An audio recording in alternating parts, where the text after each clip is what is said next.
Welcome back, Fayettes and Fantasy Fiends, to the deep dive finale of Bonds of Hercules by Jasmine. You're listening to Book for Two. I'm Scott. And I'm Genevieve. If you're new here, welcome to our brand of chaos. We bring the male and female perspectives, the wild theories, the heated debates, and of course, the couples banter you never knew you needed, but now can't escape. She likes her books dripping in divine drama, questionable gods, and enough morally gray men to make her own Sons of Anarchy club. And he prefers his stories with arena-level carnage, gods abusing their power, and reveals so unhinged they make the entire stadium forget how to breathe. Every week we deep dive into the books that wreck your soul and make you cancel plans. And right now we're deep diving Bonds of Hercules by Jasmine.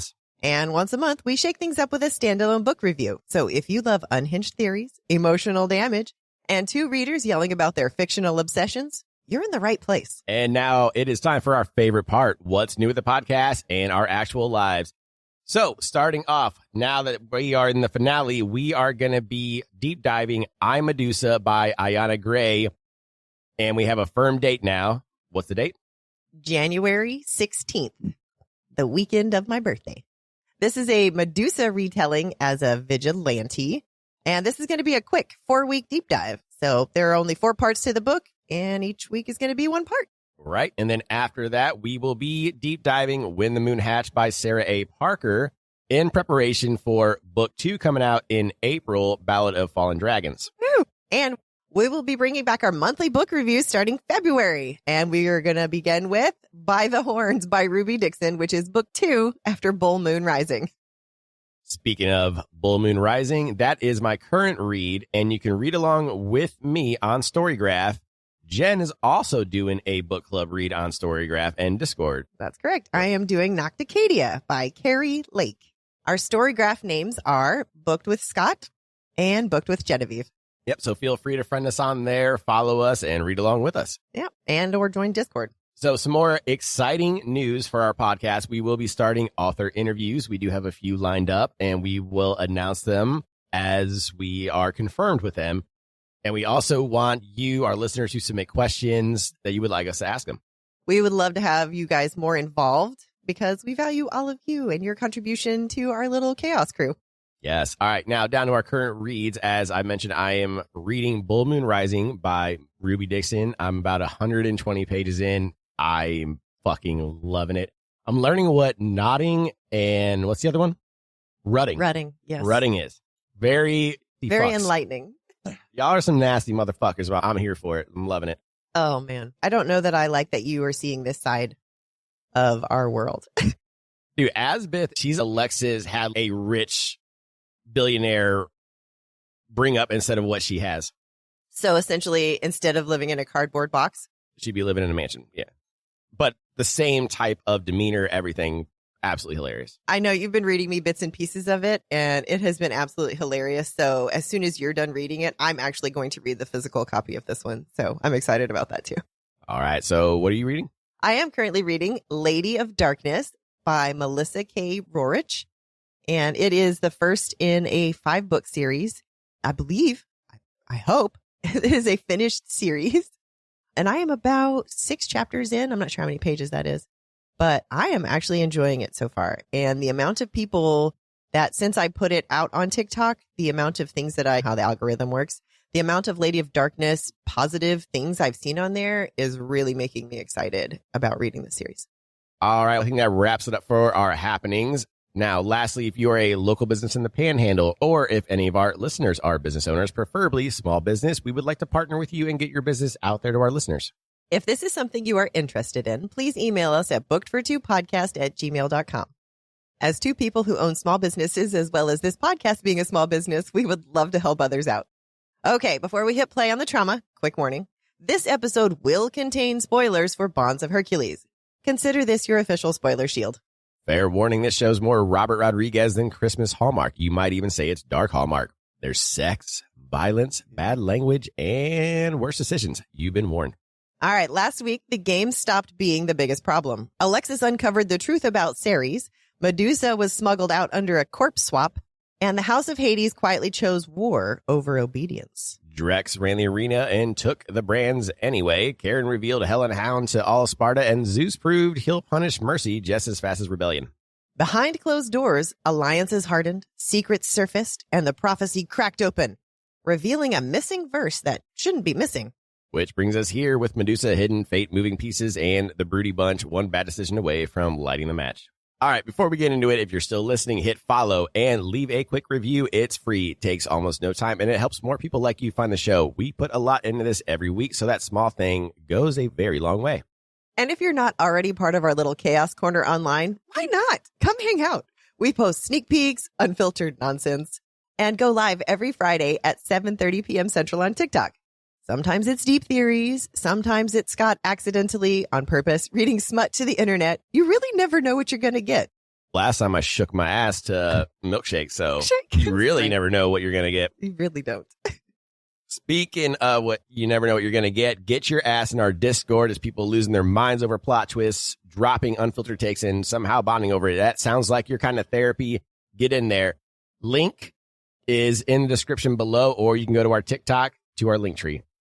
And for my visual learners and facial expression enthusiasts, YouTube is officially live. Full episodes, full spirals, and every single side eye I throw at Scott, all preserved in HD glory. Except this week because we were a little bit behind due to the holidays. Yeah. But speaking of YouTube, we do drop the episodes and podcasts every Friday morning, except for today because of holidays. Now you can listen to our crazy asses to get your mindset ready for the weekend. And by the way, we got merch, so come grab something if you want to support the show. We're talking hoodies for the holidays, mugs for your caffeine, notebooks for your unhinged theories. It's on-brand chaos, and I'm just getting more ideas. You can visit us at bookfor2.com. All right, spoiler shield is up. This episode covers Bonds of Hercules, and Jasmine Mass gave us a full content warning, which we are passing on. Quote, "This book contains excessive violence." Yes. Language. It does. And a brief allusion to sexual violence. Facts. Please take care of yourself while reading. If any of these aren't your jam, now's your chance to tap out. All right, warnings dropped, tea's hot, and the chaos is unlocked. Let's dive into episode 46 and our deep dive finale of Bonds of Hercules by Jasmine Mass. Let's turn the page. Interrogations, chapter 46. Alexis. Ever hear that kind of truth that gets blasted through the speakers and immediately starts a riot? Yeah, that kind. Ice cold water slaps Alexis back to reality, and just like that, we're in the dungeon again. Interrogation, round 2. Zeus opens up with a classic, "What do you know?" And Alexis gives him exactly that. Everything she knows for certain, and then everything she's pieced together. She lays out the Titan attack, Medusa being framed, Zeus pulling the strings, and Vico being sent to kill her. She caps it off by accusing Vico of illegally bonding with Nyx, which finally explains how Nyx ended up abandoned in Montana in the first place. Then she goads his punk ass into admitting that she's right about all of her speculation, but Zeus doesn't give a fuck. What she knows is of no concern to him. Anyways, back to Bond villain mode. Zeus begins his Medusa interrogation. To help in this, Zeus had employed Patro, under threat to Achilles, to determine if Alexis is lying. Oh, knows she's lying about Medusa, but lies for her. Tells her he is going to need a sidebar with her later. Zeus and Patro poof off to the closing symposium, and Zeus leaves instructions behind for the guards to loosen her tongue. Bold move. One of them hits her, and Alexis officially decides she's done being tied up and beaten. Nyx gets released. Kill them, and absolutely revels in it. Alexis spits blood into her palm and forms the rod, and uses it to melt through the chains like they're nothing. Dungeon escape complete. And she poofs straight into the symposium and lands directly in front of her husbands, who are bruised, bloodied, bound, and gagged, with Olympian guards standing behind them like they're in control. That's cute. Ace and Gary, the ambiguously gay duo, then decided to just stand up and break their bonds. Could have done that the whole time. The guards are able to manage a "hey" before Karen snaps their neck and Augustus drops the other 4 on the ground. Fast, efficient. Turns out they had been waiting for Patro to return and tell them where she was this whole time. Nice. They spot Alexis, and when she is asked about her new injuries, she assures them that the ones who caused them were all dealt with. And I'm pretty sure this made them horny. Then she tells them that she needs to do something, and they need not interfere, no matter what. Karen tries to interfere because he is extremely codependent, but Augustus tells him, hey, let her do her thing. Yep. She slips away, weaving through the symposium until she reaches the speakers. The wiring nearly sends her into a spiral until she spots tape marked with a squiggly symbols. Oh, siren writing. Of course. She focused, and then all of a sudden the squiggles made sense. Lena had shown her exactly how to plug her calculator into the system. And as soon as she plugs it in, the music cuts off and she presses play. Her voice and Zeus's start emitting clearly over the speakers. Zeus was charging in, getting ready to gaslight everyone at the symposium. So Alexis dipped into her reopened wound and reformed her blood staff. Nyx wrapped herself around it, and Alexis held the sharp end forward, protecting the speaker. Too late, Zeusy Poo, because everyone was listening to how he had framed Medusa and tried to kill Alexis, choosing this time to reveal the scar on her sternum. All the broody bunch were ready to fuck shit up, especially Mike and Carol Broody. But the recording wasn't over yet. Nope, Zeus just had to finish confirming every single accusation. And then he capped it off with, "Grow up, this is Sparta. No one cares about little girls." The room absolutely detonated. Hades' fog slammed in, Artemis's mist followed. I still have no idea what her mist actually does. And Spartans and creatures alike just all dropped to their knees, and only the leaders apparently were able to stand upright under the pressure. And that's when good old fate decided to make her entrance and calmly announce, "The Federation has been betrayed by Zeus." And then she winks at Alexis. What? Alexis then catches sight of Patro and Achilles talking in low, urgent tones, signing, and immediately knew exactly what the topic was, and she knew she had to stop them. And just as Karen and Augustus closed in on Zeus, he poofed away. Pussy. And then fate pops in with, "At this century's turn, all of Sparta floods. The Federation falls to the exposure of gods." The prophecy is fulfilled. Someone screamed it, and all hell broke loose again, but Alexis's concern was Patro and Achilles. They just poofed away, and she had to get back to Ceres immediately. So she ran for Ace and Gary and told them that they needed to go to the villa, Helen's room specifically. As they poofed in, Alexis screamed out to Ceres that Patro knew about her, but by the shouting coming from the next room, it was already too late. Oh, no. Let's talk some shit. All right. First off, Zeus is fried. I'm fried. Yes, you are. I hope he gets more than just this comeuppance. He just fucking poofed off. Where'd he go? He'll be back. He better We'll be. see him again. Yeah. Yeah. All right. So Zeus is fried. Now we know, and everybody knows at the symposium, everybody was there, so everybody knows that he framed Medusa for the Titan attack. But we still don't know who's creating the Titans, if Nope, we he's don't. in charge of that whole mess or not. We Yeah. just know about he was, Just one person. Like, it could be more than. oh, fuck yeah, there's Yeah. more. Nyx was Vico's illegal animal protector. That is one that is very shocking to me because you and I didn't call that one at all. That is No. a tinfoil hat that we completely swung and fucking missed. Nope. That But was. Was there breadcrumbs for that one? Was there something when Vico was telling his story that we missed? Or when Nyx mentioned something? Not that I'm aware of. Because it does make sense because we did wonder how the fuck Nyx got Yeah, there. we did. And Vico was the only one there. That poofed in that That's we, an Olympian yeah. or any Spartan. But anybody can poof in and But out. no one would, but you and I wouldn't have put that together because she's No. a snake. So we thought Medusa or we thought something Ooh, else. Did we ever hear about Vico's eye color? That don't would have know. been a tell. That would have been the only tell, is if they said, like, Vico with his blah, blah The only eyes. way to look is to go back in blood, which you have. And you can, because Vico, that's an easy one. That's just going to be at the end. Just type that shit in. No. Nothing. No. That's okay. Anyways, so other big takeaway is Patro lied for Alexis. Yes. And now he knows about Medusa. So that shit's about to pop off. But the funny thing is, I'm not shocked that he lied. I'm not either, because I feel like they're a broody bunch. They are still chthonic. You know how it is with the military? Like, we all give each other shit inside of the branches. Yeah. But if somebody outside of the branches says something, whoa, what do you mean? Well, So I feel like it's like that. Like, the chthonics will give each other shit inside the chthonic community. But if somebody else is trying to pop off, they're like, whoa, hey, they're one of us. So I feel like it was like that, maybe? Like, against the Olympians. I'm just trying to say I'm not shocked Patro lied because you're right. He's a chthonic. He hates the Olympians.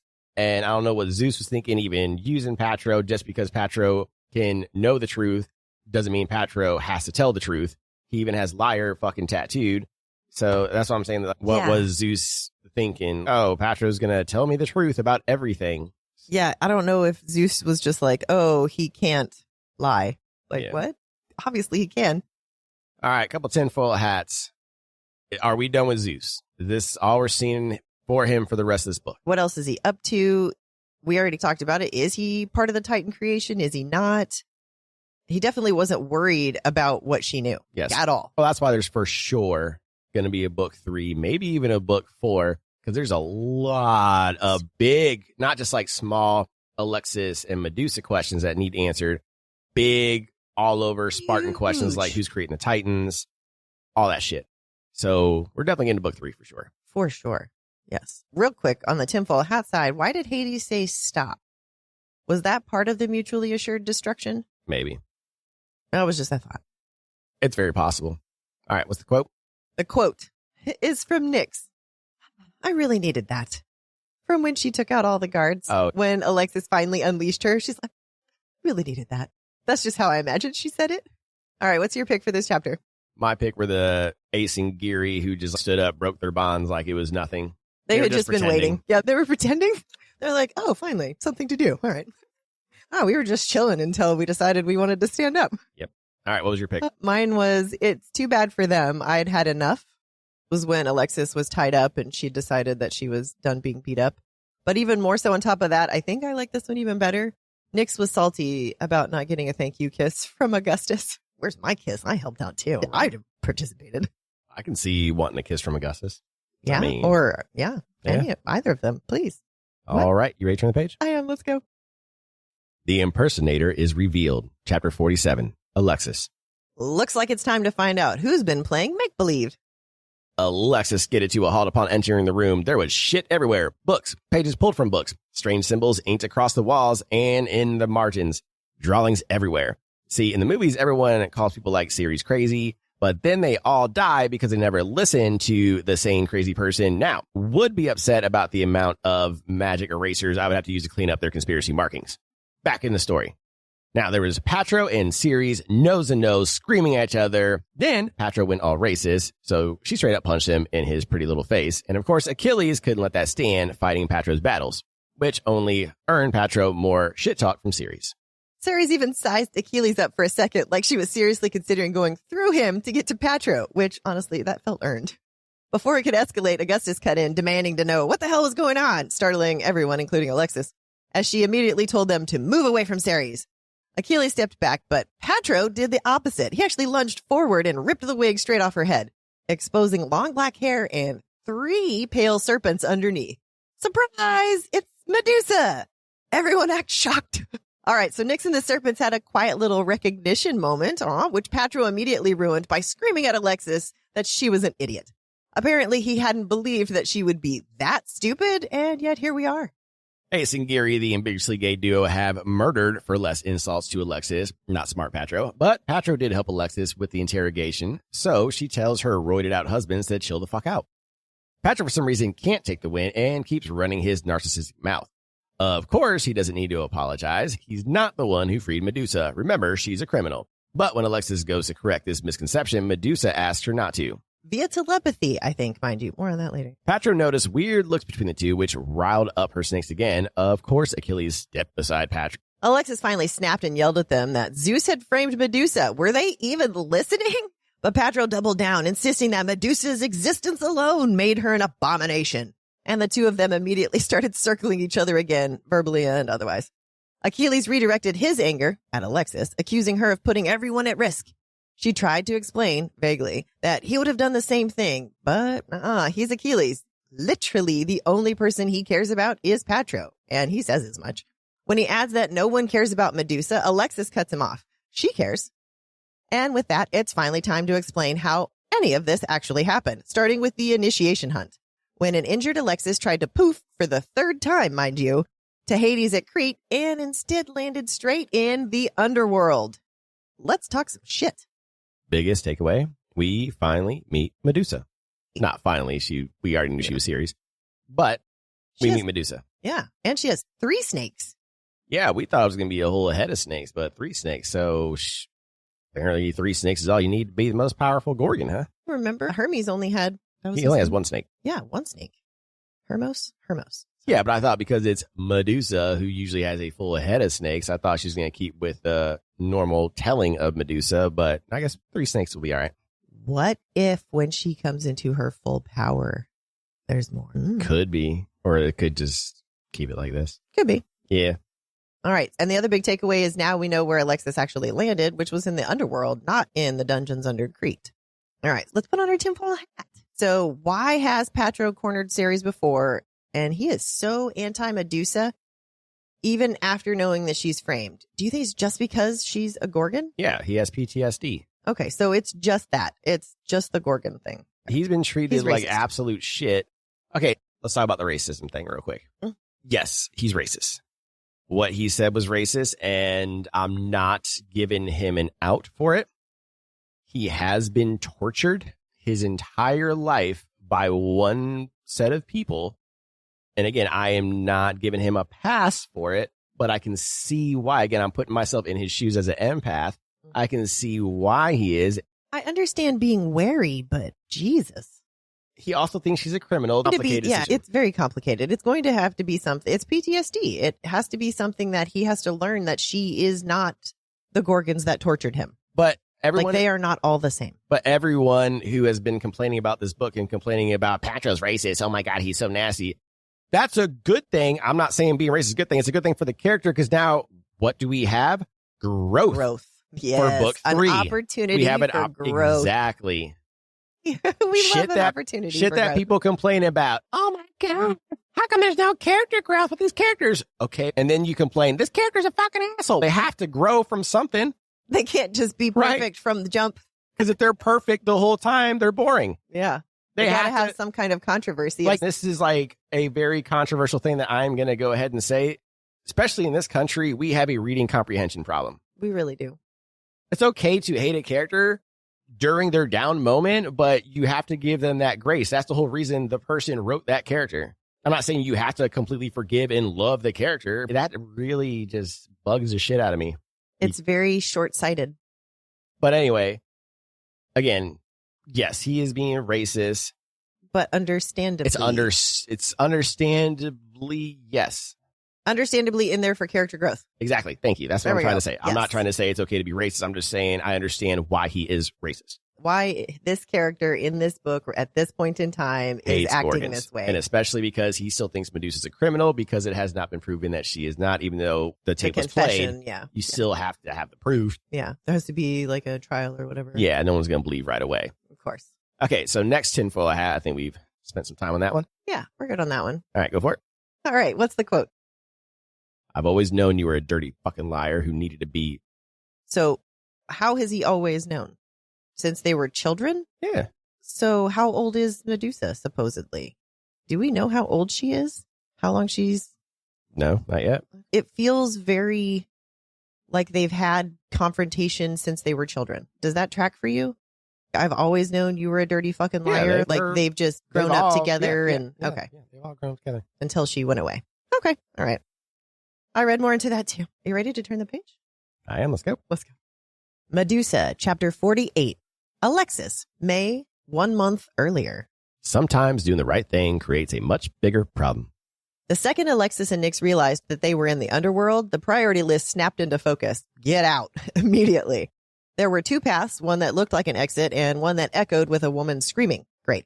Bleeding leg and all, Alexis, of course, chose the screaming. Fear built with every step as the cries got louder until she found 2 Olympian men from House Hermes actively torturing a woman chained to a titanium table.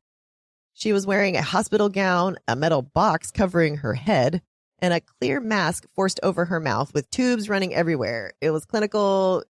It was deliberate. It was horrifying. And then green letters spelled out age stasis, 21 years old. She was still screaming, and the 2 men were wondering if she could feel what was happening to her. Pretty sure she can. Not that they gave a shit. And because of that, Nyx didn't give a shit. These men lived. So she and Alexis attacked. Alexis had gotten her blood into one guard, and as he died, she felt a dark satisfaction. Now, what to do with this woman? Alexis wanted to help her, and Nyx wanted to make sure because there will be huge consequences, but Nyx will support her no matter what. Love a supportive bestie. Everything changes the moment Alexis removes the box, though. 3 serpents. No question. She had just freed Medusa.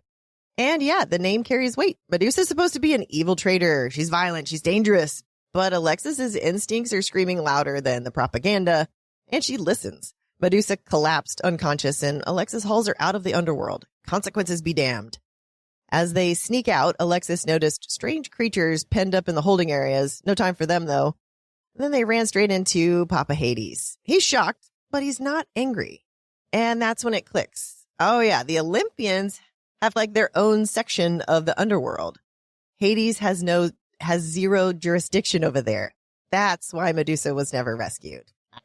And as Alexis waited for Hades to yell at her for what she had done, the opposite happened. Quote, "The house Hades is known as the house of death because when we feel passionately about something, we wage war always." Then he welcomed her to the family and poofed them to their villa in Crete, where Charlie and Persephone were now shocked at what they were seeing. The four of them began devising a plan on how to hide Medusa. Alexis just needed them to keep Medusa out of sight until she returned with a better plan. Persephone agreed and even mentioned she would use the island violently on anyone who fucks with them. Don't fuck with Mama Bear. Right? Alexis barely gets a moment to process before it's time to deal with the damage she's carrying. She needs medical attention for the gunshot wound and needs to get back to the initiation. She and Hades poof to a Spartan hospital, and she promptly loses time, a lot of time. She wakes later in the villa in the dead of night to the sound of screaming again, only this time it isn't Medusa, and as she looked at the traitorous bitch, a genius idea formed in Alexis's mind. But first, she needed confirmation if Ceres did help Theros murder all those children. When she stayed silent, that was all the confirmation she needed. Still, she wanted to hear it. Side note, someone who is innocent doesn't stay silent or beat around the bush. So when a politician won't answer a simple yes or no question, you know they're lying. Unless you're Republican, then you believe whatever bullshit is spewed at you by the orange ruler. And we're back. So Alexis punched her in the face to help her talk. Maybe we should do that to politicians. Ooh, I like that. Then the real truth comes out. Ceres said it was her pleasure and they deserved to die. Yeah, she would be MAGA in our world. She would. Alexis doesn't hesitate. She kills Ceres with her blood. Clean, final. Nyx is proud. I'm proud. But what surprises Alexis most is the emptiness that she felt afterward. There was no satisfaction, no relief, just literally nothing. There's no time to sit with that feeling, though, because there's now a body to hide. And then Helen shows up. Instead of panicking, though, Helen simply asks Alexis if she needs help. But Alexis gives her an out, a real one.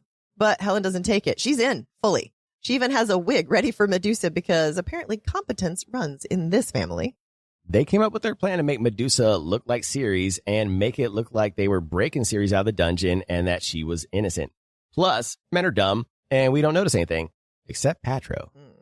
Alexis, Helen, and Ceres' body all poof back to the villa in front of Medusa and Persephone.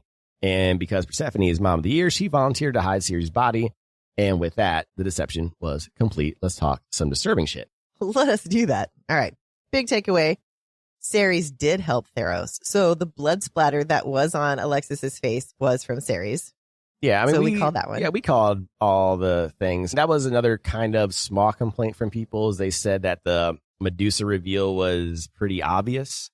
And it was, but I don't think it ruined anything. It did either. Yeah, we knew. Yeah. Still fun. We knew right away, but we didn't know exactly how all of it happened. We didn't know how she got her out of the underworld. We didn't know all of this. Exactly. Just because you knew Ceres was Medusa doesn't... Congratulations. Still a good book. Yep. Yeah. And we didn't know who the two were that poofed in, remember? Now we know who it was. I had a feeling that it was a Thane, like one of them, somebody. I don't think it was an actual Olympian. I had that feeling. So it was Medusa and Alexis. Mm-hmm. Yep. All right. So another big takeaway, I'm saying Hades, Persephone, and Helen are all fucking awesome. I just think the Broody Bunch, they're protecting their own. Yeah, but I also have a feeling this is not their first time having to hide bodies, especially when Persephone controls an entire island and can easily bury bodies and know when someone's close to finding said bodies and all the fun things like that. It's perfect. I wonder what exactly she could do with the island. That's what I'm wondering. I wouldn't come close to that motherfucker. I guarantee that island is going to come into play during the war. We're going to have a fucking war. Oh, for sure we are. And that island is definitely going to. I hope we have a war. I don't know how big this series is going to get because it seems very contained. We've read ahead past these chapters, but we're going to go somewhere else that seems contained for book 3 as well, if you know what I'm saying. So I wonder if she is going to expand it to epic proportions with war and things like that. Maybe. Or if something easy is going to happen with these prophecies and it's going to stop the war before it happens. Like there's going to be a threat of a war. And then there's something in the prophecy that stops the war from happening. Because as long as this happens. Because I have a feeling we're going to see Persephone's power in one of two ways, maybe. What I would do, you're going to have a full-on war, and she's going to use that island as a defense and all that shit, last defense maybe. The other thing could be when Persephone and Hades and Hercules and all them are sleeping, maybe the Olympians send people in to try to kill them, and she feels it and murders them with the island and things like that. Oh, man. This could get really cool. Yeah, there's a lot of fun things you could do with this power, is what I'm saying. So I'm excited and just wondering where she's going to take this. Oh, I'm excited, too. There's so many different ways, like all of fog and... But yeah, Helen, that one's a good one, too. And we still don't know what Helen's power is. That's what I'm saying. That's why I think there might be a book 4, because you got Helen and Charlie that still have to come to age and do the initiation and all that shit. Yeah, the Crucible. You're right. We have a lot to still happen in this series. Charlie's not Sonic. He doesn't have to do the... No, I'm talking about the Crucible. When you turn 19, it's your rite of passage where you have to do the massacre and all that shit. But he's not Spartan. Yes, he is. All Spartans, creatures. Remember the one creature that bashed his head in the original massacre? Oh, shit, that's right. Yeah, they can go. I just don't think any of them make it. That's my guess. Because there was a creature bashing his head in. Remember that. Yeah. But no creature made the top 10. I don't know if they ever make the top 10. And Persephone lied about his age for this reason, because he would have had to been in this initiation massacre. Yeah. And where are those 7 bodies? All right. As I'm saying, there's a lot that needs answers. Yeah, so many. All right, tinfoil hat. What is CTE? I know what it is in our terms. Yeah, I have no idea what CTE is. In our terms, CTE is usually found in football players, boxers from too many blows to the head and concussions. That's that new disease that they found that was very controversial. Will Smith played the doctor in a movie.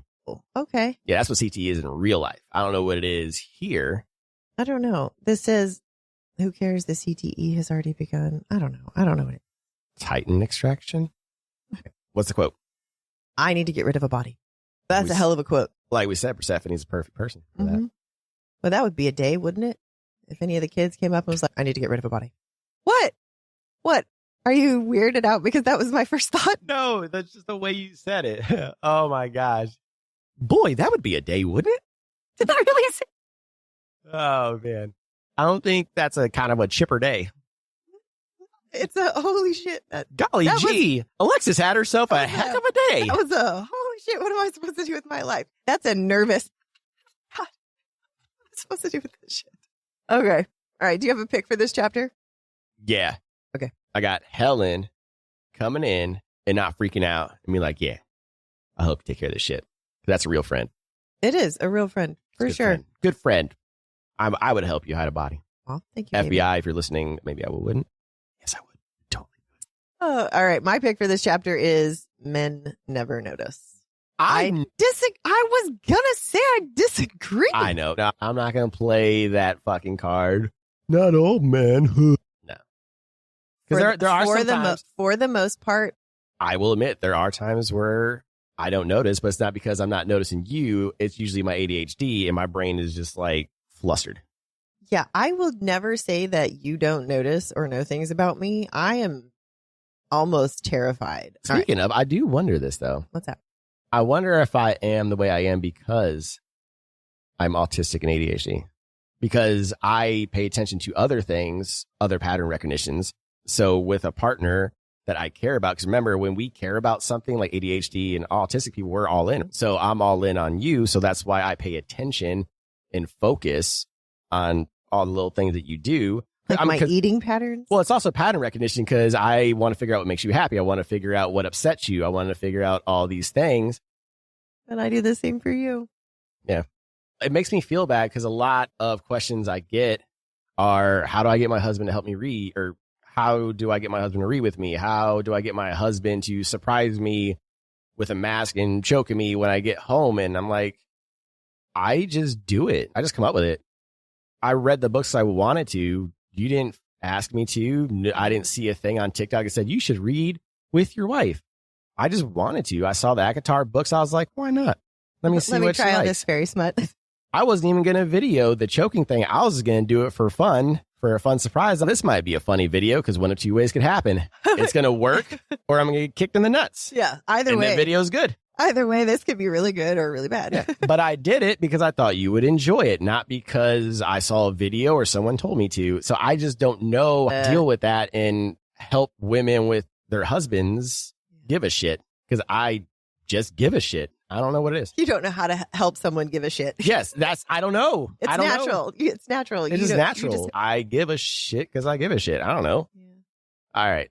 We can do a quick lore talk. Yeah. Quick lore talk. Mm-hmm. Underworld is split up between Olympians and Chthonics. So that's why they couldn't help Medusa. So that does close that loop. Yes. Thank you for that closure on that loop. Yeah, because we were wondering if Hades is in... Yeah. And that's why I thought maybe it was the staff that was controlling Hades. He was being threatened, or they had some other type of blackmail against Hades. But now we know why. It was, what do they call it? Jurisdiction thing. Okay, that makes sense. That totally makes sense. Yeah. Okay. Good chapter. You ready to turn page? I am. Let's go. Federation meeting, chapter 49, Medusa, 2 weeks later. So, turns out seeing the future is inconvenient. Politics are worse, though, and Medusa really should have just stayed home. Medusa gets her first POV, and it's been 2 weeks since the Zeus disaster. Everyone's packed into the amphitheater with Athena now running shit. She calls the meeting to order at exactly noon, but when Medusa checks the clock, it reads 2:22, and that's the third time this week. That's sus. She makes a note of it, then snaps the notebook shut when Alexis glances over. Medusa has learned the hard way that noticing things other people don't makes her a weirdo. As Athena speaks, Medusa noticed a small glowing dot hovering above her head. Then another and another, little points of light blooming above people's heads throughout the room. Except no one else seems to be seeing them. Alexis notices Medusa hovering a little too close and checks in with her. Medusa responds with the most institution-coded answer possible. I'm fine. Everything's fine. And she immediately panic pivots into an enthusiastic info dump about the Cyclopes rebellion until Alexis visibly regrets asking. And Medusa remembers, oh, too much, too weird, too intense. And she covers it up by blaming a fly. And Athena gets to the real reason why they are all here. As she reads from the scroll, the clock still reads 2:22, and the light above her head grows brighter while she announces that Medusa is officially pardoned of all alleged crimes. Oh. Relief dissipates quickly, though, because there's conditions, of course.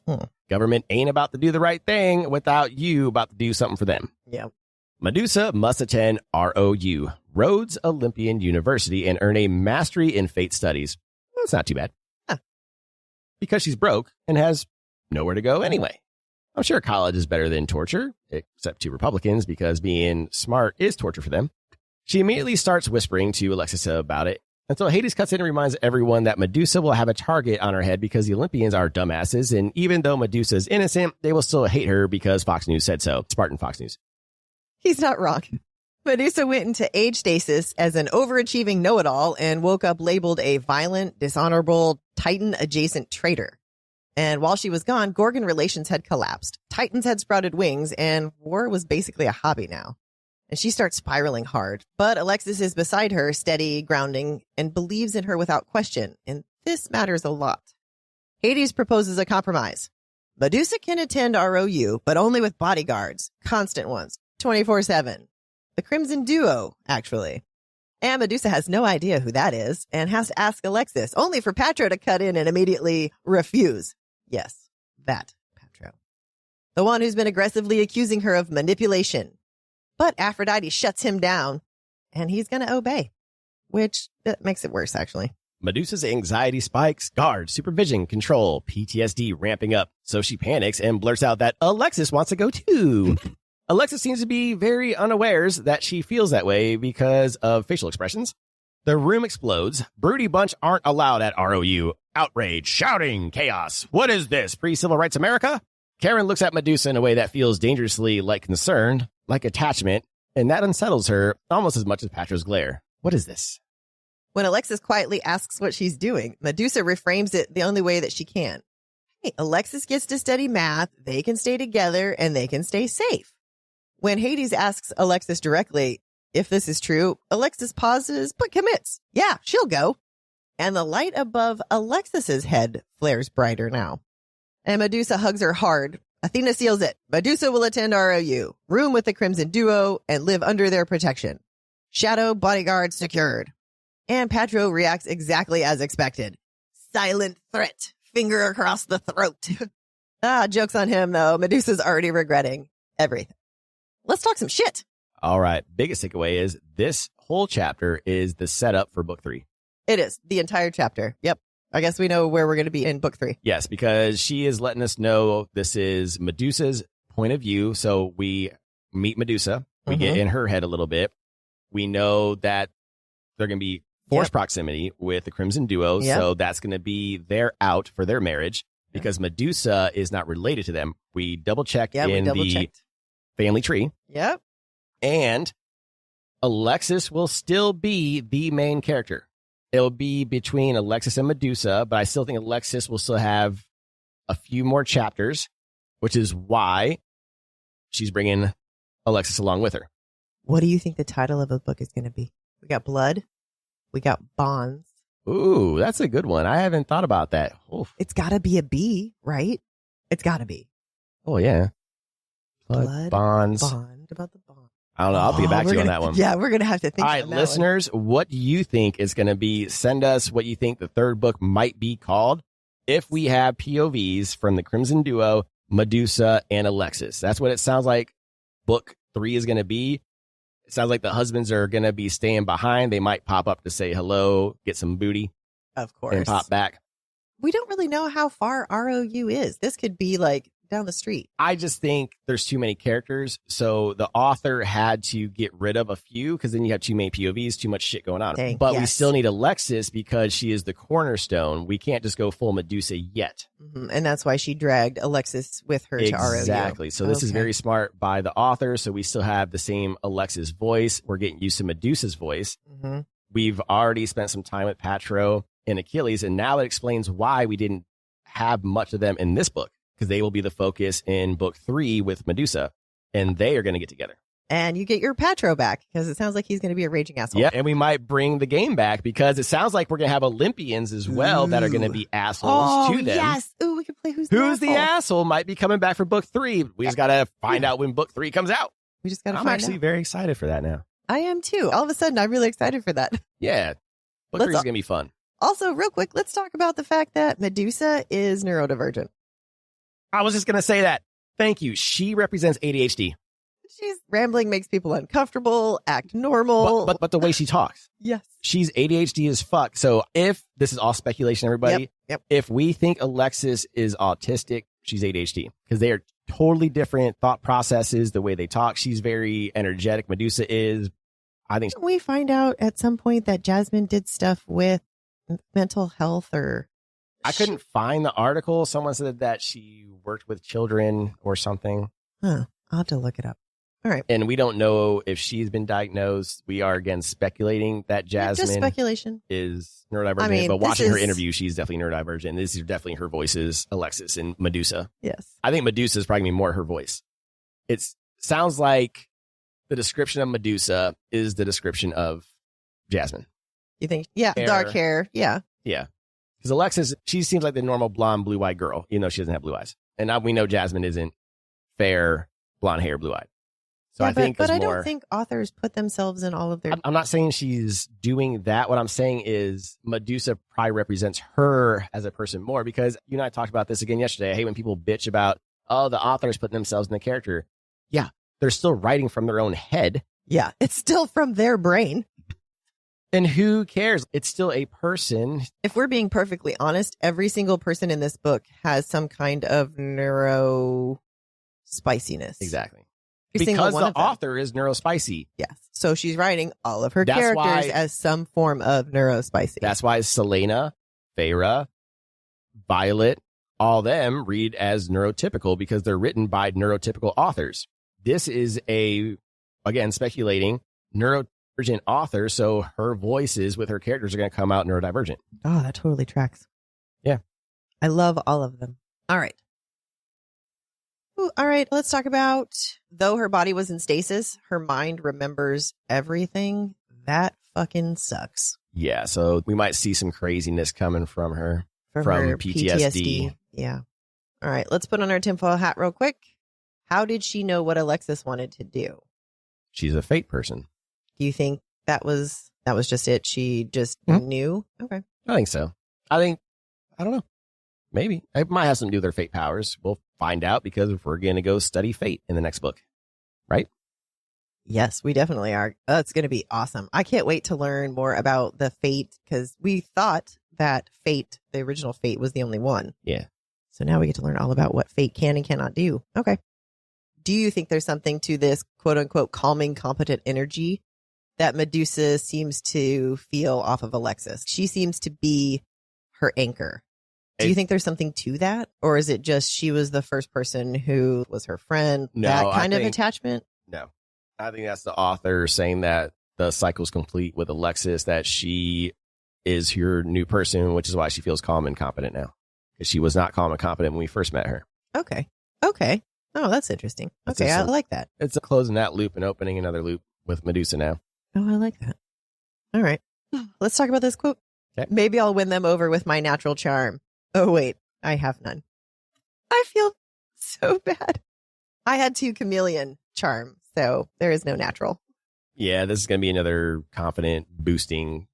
How to become yourself, how to get your own self-confidence. Yes. Now, we already had Alexis who was not confident and all this other stuff. And now we have to do another character who's not confident and needs to learn confidence. And I just feel like that's might be the same thing over and again. But I feel like it's learning it from a different PTSD. Because Alexis's PTSD was hunger and starvation and ridicule. And I feel Medusa's PTSD is coming from a different place. I understand. I totally get what you're saying. I'm just worried that we might get a rehash, book 3 being book 1.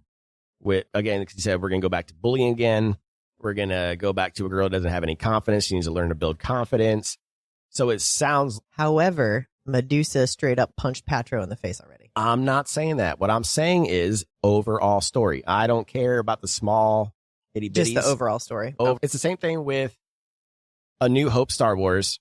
And I forget what the episode 7 is. The first of the new sequels. It was literally a rehash. Desert planet. Find the new person. But they changed small things. They made it female this time instead of Luke Skywalker. So it was just a rehash. Just a few different elements. And that's what I'm worried about. That this is going to be a rehash, just a few different elements. Now you're going to make me spiral and wonder if all books are just rehashes of other books. They are. There's only so many ideas. There's only 5. You just have to change little details. What I'm saying is in the same series. It has to be different enough that we don't feel like Medusa is Alexis. Exactly. Yes, I totally understand what you're saying. It cannot be book 1 as book 3. Now, I don't think that Medusa is going to be as quick-witted as Alexis is. Medusa is still going to be funny. I just think she's going to be a little bit more sadder than Alexis was. Alexis used her anger and she pushed people away, basically. Yes. Where Medusa feels like kind of that girl who's curled up. She's going to be scared of society and things like that because of what happened to her. Yeah. But it's still the same. Has to build confidence. What I mean is that the main theme yes is going to be the same. And that's what I'm worried about. But we all need to build confidence. I'm not saying that. And I'm not trying to shit on the totally understand. author. I am 100% with you. If it is a rehash of book 1, it is. And I know the critics are going to come after if they feel like it's a rehash. Of course. And they would be right to do. Okay. We got to be honest on this podcast, right? Yeah, exactly. We haven't read it yet, so I don't know. Oh, we haven't read it yet. I'm just saying what I'm worried about. Yes. I'm allowed to be a little bit worried. I still think it's going to be a fantastic book. I just hope it's not a full-on rehash of book 1. Yes. Yeah. Yeah. Okay. All right. Do you have a pick for this chapter? Yeah, I do. Okay. It is Alexis being shocked that she's getting pulled into going to school with Medusa. But she is happy because she's always wanted to go to a Spartan university. So win-win. Hey, math. Yeah. Silver linings everywhere. Weirdo. All right. What's your pick? My pick was, I wasn't built for war. I was built to read. That's how Asbeth is in Bull Moon Rising. Really? Yeah, Medusa, Asbeth. Oh, yeah, they are definitely the same type of character. Oh, that's funny.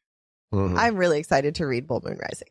All right, real quick character call out. Medusa, physical touch is her love language. I know someone who's like that. Yes. Her creature heritage overpowered her Spartan genes. So she is shorter and curvier and her bones are weaker. And she had been put under age stasis at age 21 to essentially stop her from leveling up, from reaching full power. Yeah, what's up? If they had to stop her from aging and they are immortals, at what point do they stop looking like they are aging? You know what I'm saying? Because you have the Fae in all these books that are like 5 million years old, but they look like they're in their 20s. And then my other question is, again, when it comes to the Fae, what point do they start re-aging? Because you always have their fathers are always old as dirt, right? So when do you start re-aging in these immortal worlds? Has anyone ever asked that question? All right. Fae, it says, fairies age very slowly, if at all, often maintaining a youthful appearance for centuries or millennia. Though they aren't truly immortal, they can die from violence or specific magical conditions. So then why do the moms and dads look like they're in their 50s and 60s? I'm so confused. Did I just fuck romantasy for everybody? Because it makes no sense. The more powerful you are, the less you age. But the king of Highburn looks old as fuck. And he's powerful as shit.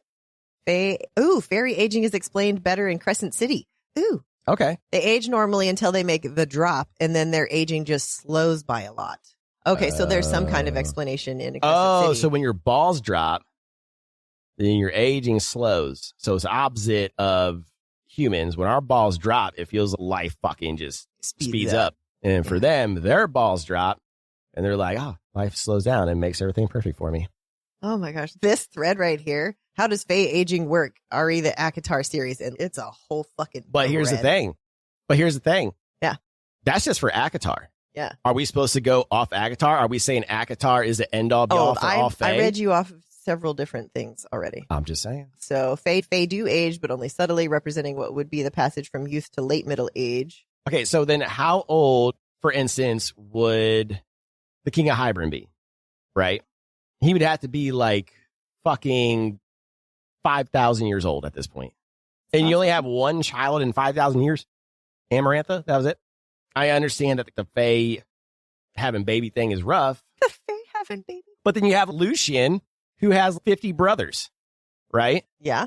So was his dad just have like super Fae seed, like super Fae sperm? Hey, wait, don't we have the Encyclopedia of Fairies as one of our books or something? Maybe it would tell us in there. So we're going off of that series now? That's what I'm saying. Like, we need rules. We need rules. Because again, you have Zeus, who always is depicted as old as fuck, right? He always has a white beard, white hair. Like, how's the aging process work for Greek gods now? All right, here we go. An elven child ages extremely slowly. It takes roughly 100 years for them to reach maturity. Yeah. At which point their aging stops completely. I'm not worried about maturity. This extended childhood is the reason elven children born close together have stronger, whatever. High Fae will not age again until they reach 500, at which point their aging restarts. At that point, they will age the human equivalent of 1 year for every 5 years that pass. This is just from some random, this book. Anyways. I'm just nitpicking just to nitpicking, but because like she's 21 and she's been age stasis. And I understand that the author did that to have a way to explain why she's only 21 years old, considering Medusa had been captured since Alexis was a baby. So she should technically be in her 40s. So that explains why Medusa, is only 21 now.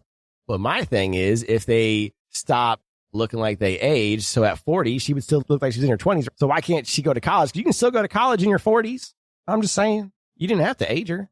Unless she's just trying to keep her the same age as like Helen and everyone else. I think so. I know. I'm just nitpicking and just trying to have fun. And I don't know why I'm drawing this out so much because we don't have time for this. Fuck no. All right. You ready to turn the page? I am. Let's go. Corruption, chapter 50. Alexis. Let's get to fucking. Oh, God. Finally, it's time to go, ladies and gentlemen. They are finally going to fuck. Alexis had poofed back to Lake Como Villa. After a minute of walking around, her husband's poofed in. But of all the places in the villa, they managed to poof straight to her. And they did their little sexy saunter over to her, peacocking, if you will. And they ask her if she is ready to collect her reward for surviving her labors. Fuck yeah, she is. Mama needs some dick. Yeah. I can't believe you. And as Alexis slowly touched their bodies, her hands traveling south towards their weeping penises, fashioned with some classic pre-cum. However, she grabbed them from the outside and gave them a surprise poofing. She meant to poof them to the bedroom, but she distinctly remembered them talking about passing her back and forth, sitting, facing each other in a dining room. This time, there was no slow undressing. Augustus said, fuck your toga, and ripped Alexis's off. Then he began speaking sweet nothings into her head. Now there was some kissing, touching, boob grabbing. Alexis not being able to unbutton Karen's shirt, so rip that off. And then he whipped out his veiny ween and politely asked Alexis to take a seat. Augustus, ever the gentleman, cupped the underside of her boobs to help guide her to her new seat and also to feed Karen his dinner. Then, this was hot. My man Augustus picks her up and sits her down on Karen. That is hot. They did remember it was her first time, so they were checking on her at each level of entrance. And, of course, Daddy Augustus was there to keep all of our praise kinks intact. Karen was letting her adjust, and instead of worrying about himself, he let her hang out while he played with her clit like an Atari joystick, until she yet again became a wacky, waving, inflatable arm flailing tube man. Jen does the same, by the way. Oh, my God. Time to put some motion in this ocean. As Karen was fucking her, he decided to give her a taste of his emotions and pleasure as well. Lucky. Oh, my God. That'd be intense. Not gonna lie, his emotions were very complicated, somewhere between murderous stalker and golden retriever. Then they both came, and... You want me to say it? Then they both came, but she was also able to feel his nut emotionally and physically. Thank you. Now that Alexis was filled with his baby gravy, it was Augustus's turn. Won't have to worry about extra lubrication. Not sure how I feel about that. Alexis was about to go cowgirl again, but Augustus wanted to see that ass bounce. Honestly, it's a great view. Karen was working himself up again. The man has stamina for sure. As Alexis was slowly being seated on a Coke can, Augustus made sure she was fine, whispering more sweet nothings into her head. And Karen also had himself a nice view. And of course, they came together. Alexis, properly glazed. And as always, the sweet boys wrapped her up and cleaned her off. Are they allergic to fucking showers? Aren't they in a villa with probably 20 fucking bathrooms? Take a goddamn shower. You have quarts of cum inside of you. Quarts? Also, they're in the dining room. They walked her to bed. Walk her to the fucking shower. Oh, good point. Okay. Yeah. But she was tired. So she passed out and said, I'll give her a break. Because not only was this her first time, but she had to take 2 wieners. That's a hell of a first time. But still, poof to the shower, poof back. You don't even have to walk. Right? You don't even have to walk. You're not supposed to poof that. But she is able to. She can do the short poofings. But she's passed out.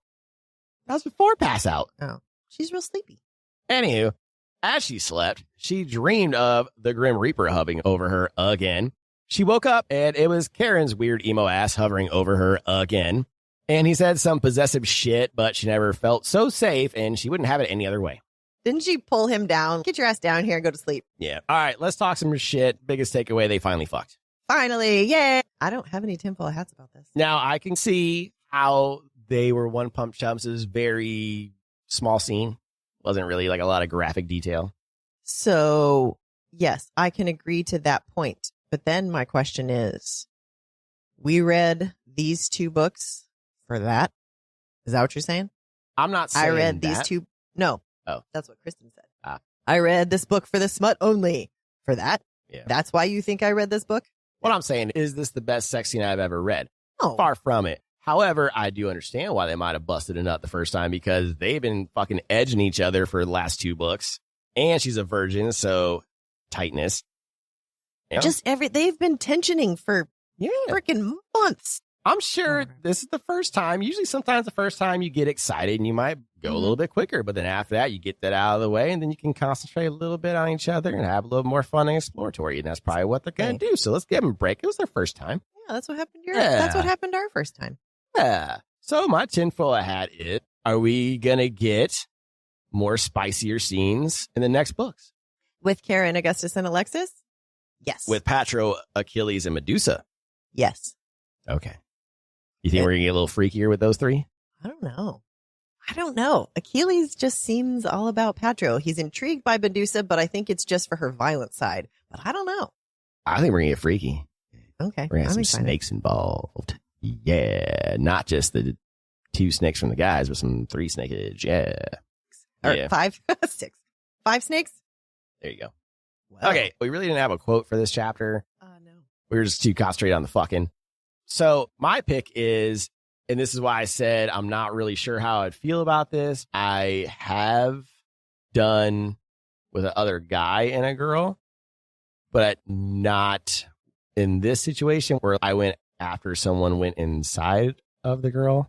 Never shared that way. I know how it feels after I do it. And I'm just wondering, how would I feel knowing that's dripping on my, you know what I'm saying? That is something that you have to figure out for yourself. Like, I guess that's one of those things that you don't know until you find out. Yeah. I don't know if it's like a in the moment thing. Or you're like, oh, wow, I really fucking hate this. And you're like, I'm out. Could you imagine the woman, though?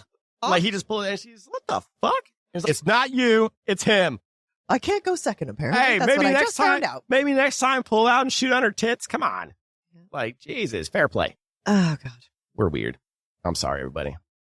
All right, spicy moment, whole chapter. Yeah, the entire chapter was spicy. Yeah. Do you have a pick? I really appreciated all of the good girl praises yes. that you Augustus do like a was good giving. Praising. I do. You like a good praising? I do. You have been a good girl this whole podcast. I know, I have been.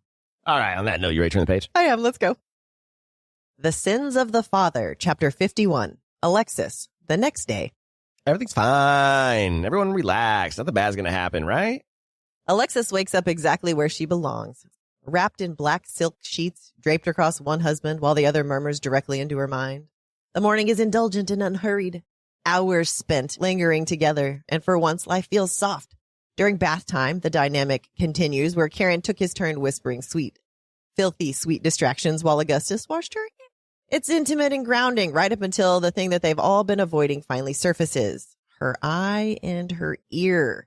Let's talk about the night everything changed.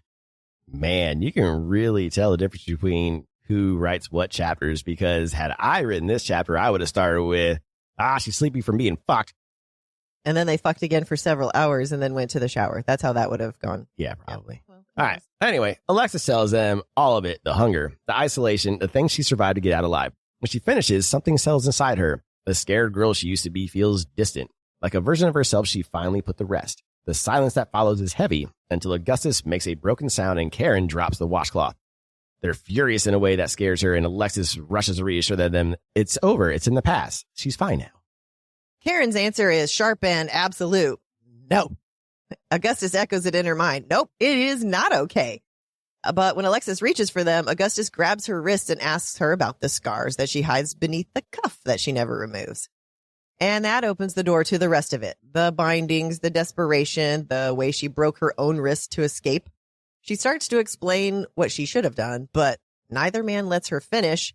They stand and leave the bathroom and begin to get dressed with a purpose. Uh-oh. By the time Alexis throws on a robe and sprints after them, they're fully armed and moving fast. Their destination is the dungeon, and waiting there is a dirt cake prisoner. Augustus punches the man hard enough to draw blood. As he pulls back to hit him again, Alexis grabs his arm, demanding to know what the hell is happening. And then she recognizes the man on the floor. Her foster father. Oh, shit. Plot twist. The realization hits like a physical blow. You know, that peace she thought she'd made with her past? Gone. Her husband's explained they'd found him, brought him here, and kept him alive until they could figure out what to do. Alexis starts to panic that they're about to take this from her choice, her reckoning. But Augustus stops her cold. He explains they didn't bring him here for them. They brought him here for her. Whatever she decides, they're going to respect it. Eye twitching aside, and then they actually stepped back to let her do as she wished. And the cocksucker starts begging immediately, calling her Alex. That's dumb. But he just keeps groveling. Alexis digs her nails into her palm and forms the rod. He thinks forgiveness is coming, but no. Alexis tells him the truth. She leans in and explains that it was her who murdered his wife. Then she drives the sharp end of the rod straight into his sternum. He screams, choking and convulsing as the poison takes hold. Alexis turns her back on him. Her husband closes in, arms around her, and together they walk away, leaving him behind, alive, just long enough to understand. Let's talk some shit. Yeah, this was a very cut and dry chapter. Biggest takeaway is she got her revenge on her foster father. Yes. Speaking of which, he's gone. Like, he wasn't a Spartan. That's what I was wondering. Okay, so you also had that question? They said kept him alive just long enough to understand. I think he's dead. He might be dead. Yeah, I think he was dying, and that was... Remember, she can control the intensity of her power, so I think she was slowly poisoning his ass long enough for him to understand what was happening to him before he dies. Okay. Yeah. I like that. Yeah. That's badass. That's even better than an explosion popping off behind you as you walk out of the factory in a movie. Yeah. All right, so you have a quote for this one? All right. The quote, "It was me. I killed her." Obviously, that's the quote of the chapter, her telling him that it was her that had done it. Yeah. Whereas he is going to die same way. Yep, my pick is just the boys letting her have her revenge. I love that. I know Karen was really upset about it, and I'm glad that it went this way because I think that they would have struggled a lot if she had not chosen this. And then my pick for this chapter is, "No, I really won't," is the quote for me when he says, "Alex, you'll regret this." And her response is, "No, I really won't." Badass. Now, I do think that since these are the last couple chapters, this is again, closing a loop for Alexis because she does say that person that she used to be is now gone. So this is Alexis coming into her own. It is. From the beginning of the chapter, it was a whirlwind because she had decided, I am not this person anymore. I'm not scared. And then she saw her foster father and she was right back in the corner, scared to death, and realized, I lied to myself. I am still this scared person. But she closed that loop by doing this. That's why Medusa said she could feel the confidence radiating from Alexis, because this is Alexis's last chapter that we get, because the next two are from the Crimson Duo setting up the next book. Yeah. So this is the closeout loop. She closed out the people who've done wrong to her, and she's happy with her husbands. But now she still has a journey ahead of her. She's going to be going with Medusa to school. And we still don't know who the guy in the trailer was. Yeah, like I said, we have so many questions. Who's controlling the Titans? I feel like this should be part of our review and rating, the what's unanswered. So we have to be very careful with the review and rating for what is answered, what's not answered. And the reason being is because we don't know how many books she has planned. So when we start faulting authors for cliffhangers. Oh, no, it wasn't that. It was, I was excited to, it was more of a, ooh, I'm excited to see what happens with this. And I'm excited to see that was more of an excitement thing. Okay, I do know a lot of people get mad because they're like, oh, cliffhangers, and there's still too much answered and blah, not answers. Like, we don't know how many books she plans on doing. Oh, yeah, no. Mine was more of an excitement. I'm super excited to see where she takes this, that. All right. Okay. So I think we're done with this chapter. You ready to turn the page? Let's go. The Lover, chapter 52. Patro. One day later. I wrote this chapter as well. Hey, we haven't had a Patro POV in a hot minute. We are in Patro and Achilles' room, and they hear Augustus yelling from the hall, asking, what the hell is going on in there? They're fucking. Patro and Achilles open the door just slightly, blocking the vision from the room. And then Patro sees Alexis and Karen with him as well, their arms around her. Patro calls them whipped. Pot, meat, kettle? He and Achilles are fucking codependent. Patro is still butthurt that Alexis picked them and not him. The best way to fuck with a narcissist ego, pick someone else over them. Yeah. However, he does have to admit the three of them are good together now. But that fucked with the wedding plans for him and Achilles, so now they were fucked. Back to the drawing board. And while working himself up, his thoughts start talking back to him like he's another person. At least that's what it seems like to me. I could be wrong. I thought the same thing. Yeah. The thought of being with anyone other than Achilles made him want to puke. But that's why he picked Alexis, because he could at least stand her, and he considers her a friend, not that he would ever admit it. That was a lot of being in Patro's head. Back to reality, where Augustus told them to keep it down. And then Achilles must have had enough because he slammed the door in their face. Then the two of them get all horned up and start to get nasty when another voice in the room turns down the heat. It was Medusa reminding them, hey, guys, still here. Patro was a little more than annoyed. Patro enjoyed the silence, which is why he and Achilles apparently worked so well. And Medusa wouldn't shut the fuck up. I feel like Medusa and I have something in common. Medusa was no punk, though, and she wasn't taking his shit. Patro thinks she is still hiding something, and after being called out, she tries to storm out of the room, but Patro stops her. Medusa pulled out her 3 snakes, and normally that would make someone shit their pants because of how powerful she is, but not Patro and Achilles. Apparently, they got a little bit turned on. Medusa dug her claws into Patro to get him to move, and he kind of liked it, despite what his thoughts say. However, he realized that she was actually kind of weak, and his mind said she needed protecting. But he shook that ridiculous thought away, and that brought him onto his PTSD memories from when he was tortured by the Gorgons. He and Medusa tussle some more and talk some shit while Patroclus' thoughts betrayed him. And then we find out why his Achilles tendon would never heal. The Olympians poured a strange tonic on it to keep it from healing. Patroclus really had no idea why he was treating Medusa like this. He was really baffled. But then Medusa let him have it.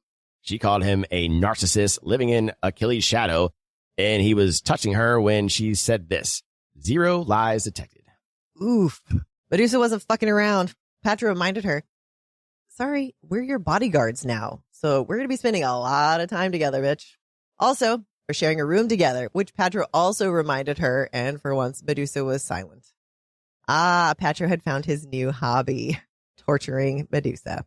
Achilles started grinding up on Patra to make Medusa uncomfortable, and it worked because she booked it out of there. But not before visibly being turned on. And after she left, Achilles and Patra pulled the old lumberjack off. There was another mention of pre-cum on a ruddy head. Thank you, my love. You're welcome. I had to look up the word ruddy. What does it mean? Reddish. Okay. A reddish head. That's what I thought. Yeah.